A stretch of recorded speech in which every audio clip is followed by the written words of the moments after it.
So it's the middle of the night, I was about to go to bed, and it's an hour past when I was supposed to be in bed.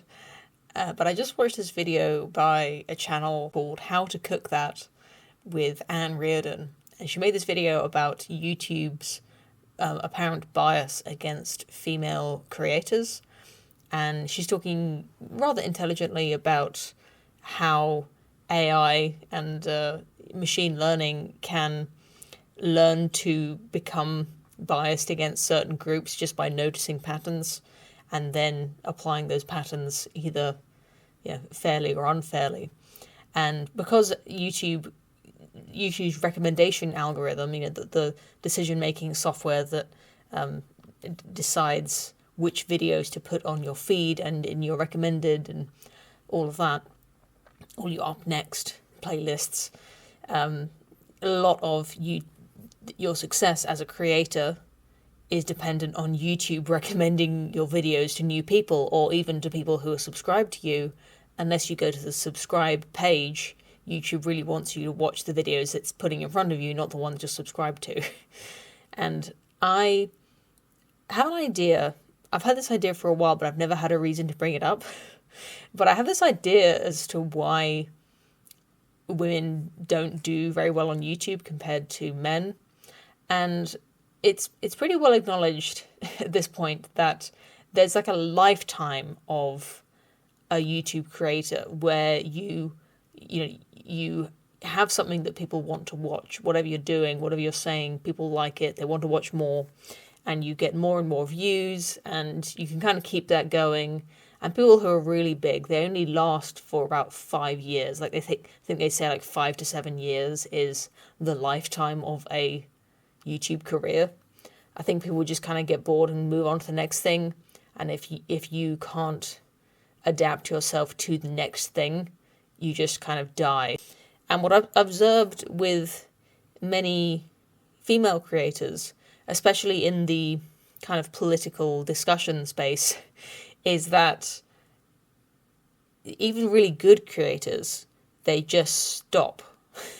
I've been following loads of female channels. Like I'll pretty much follow any woman on YouTube because I guess I'm just kind of interested in that. People similarly who like watching my channel, they might remember Alf's Void, Georgia Free, Daughter of Albion. Have you seen her lately?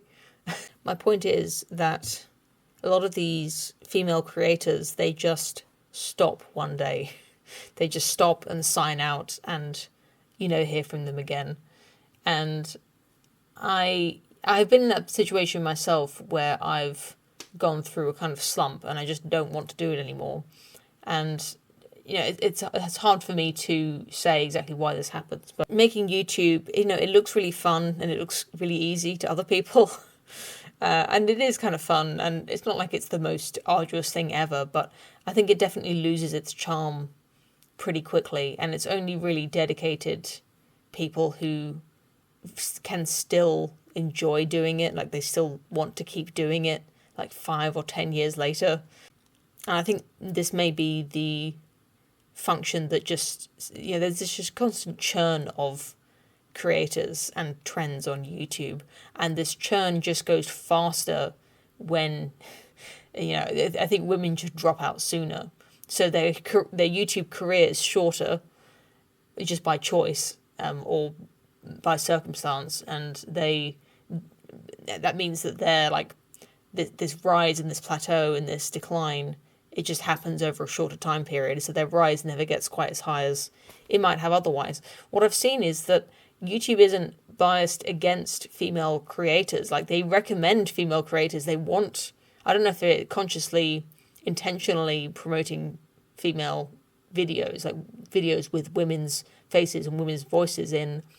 I'm not suggesting that, but I don't think there's a bias against recommending women. I mean, who knows? I don't think so based on what I get recommended, because I love watching women, so I get recommended loads of women. But I keep coming back to this thing that I think about all the time, which is this general tendency for women to be more sensitive to criticism than men. So to come on the internet and to have the comment section just open to everyone it is, you do have to have a certain callousness to your nature to not have that wear you down.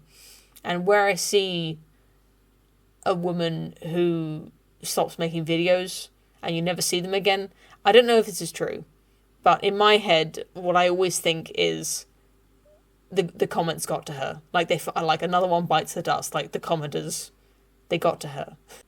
I don't know if that's the case. I'd love to hear from anyone who has an alternative hypothesis about this. Maybe women just don't work as hard, or their videos just aren't as good. I'm saying that rather flippantly, but it may be something like that. But if you're interested, you can watch Anne's video about YouTube's bias. She does a lot of sort of data breakdown of, I know her videos about, or her channel is about cooking, but this video is just about YouTube, and she goes through the numbers in a very logical way, which is why I like watching her videos. 6.5 hours later. So after I recorded that video, I went to bed and went to sleep and thought about everything I'd said a little bit more today, and I realised that I had probably skipped over a few important points when recording that, and it's kind of overplayed at the moment. Like, if you've seen my videos before, you probably get the idea, but just for the sake of completeness, I thought it was worth mentioning here that when looking at the top YouTube creators, the people who are getting the most views a month, which is the metric that Anne used in her video,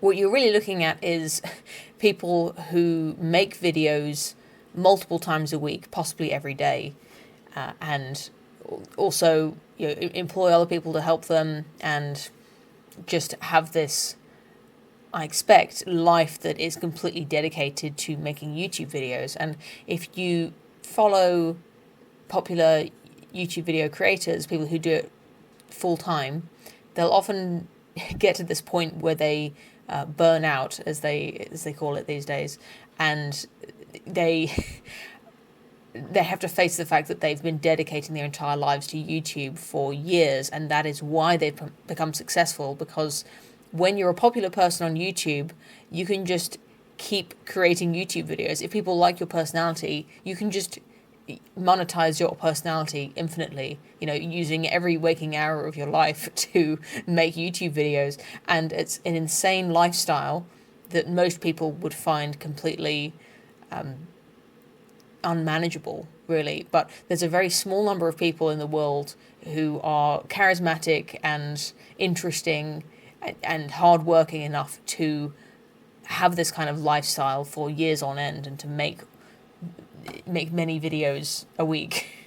And it just so happens that the people who do that, I think, are mostly men, because it's almost like an addiction, the way that they describe it, the intensity with which they continue to produce videos, because they just, it makes them more money, but they also get a lot of positive reinforcement from their fans. They love to get the views, they love to get the attention, to put it crudely. But even so, for most sane human beings, they would rather have a balance between their leisure, their rest, and their work. They want to prioritize the relationships that they have in real life, and they don't want to work an insane number of hours a week doing this very weird job where you just make videos for the internet. But the few number of people who will do this and will commit their lives to making YouTube videos, they do seem to be men, the ones who are really good at doing it, at least. And like I said before, you have to keep it up for years, like year after year after year. You're doing this grind of making content, just keeping yourself in the algorithm, like in the feeds of your fans. And it's the same thing that we see in all areas of business success, where we see extremely successful CEOs and business owners and entrepreneurs. They tend to be men. And we can talk about how women and men are different in their abilities, and maybe that's a conversation we can have. But I think the biggest difference is not between men and women, but between this top 1% of competent, hardworking, borderline insane people who will work themselves to death, and the rest of the world who are a little bit more chill and don't reach quite their heights of success that they would if they were insanely committed to working. So that's all to say that I think it's perfectly fine that we don't see women on the very highest sort of rank of YouTube creators, on the most viewed creators on YouTube at the moment. I think if you're a female creator, then it is easy to get seen if you're making videos that people like. People say how it's hard to break into the algorithm. That's probably the case if you want to make it your job. That might be hard to do if you want to make YouTube videos full-time and make money from that. I really don't know. But if all you want to do is to make videos and to find people who watch them, I believe there is still space for women to do that, and they're not being crushed. I think people really like watching women. Not everyone, obviously, but there's a market out there for the ladies. So don't feel discouraged by Anne Reardon's video about the algorithm. You may never make it to the top 10 creators of the month or of the year or of all time, but that doesn't mean you can't have a bit of fun making videos on the internet if that's what you want to do. But you will have to put up with a lot of deranged, a lot of callous comments, and then also a lot of other people who just have a moderate dislike of you and your videos, who want to share that with you. And, fair enough, that's part of the process, getting negative feedback. So that's it, just a quick one for you today, and I will see you again soon. Thanks for watching.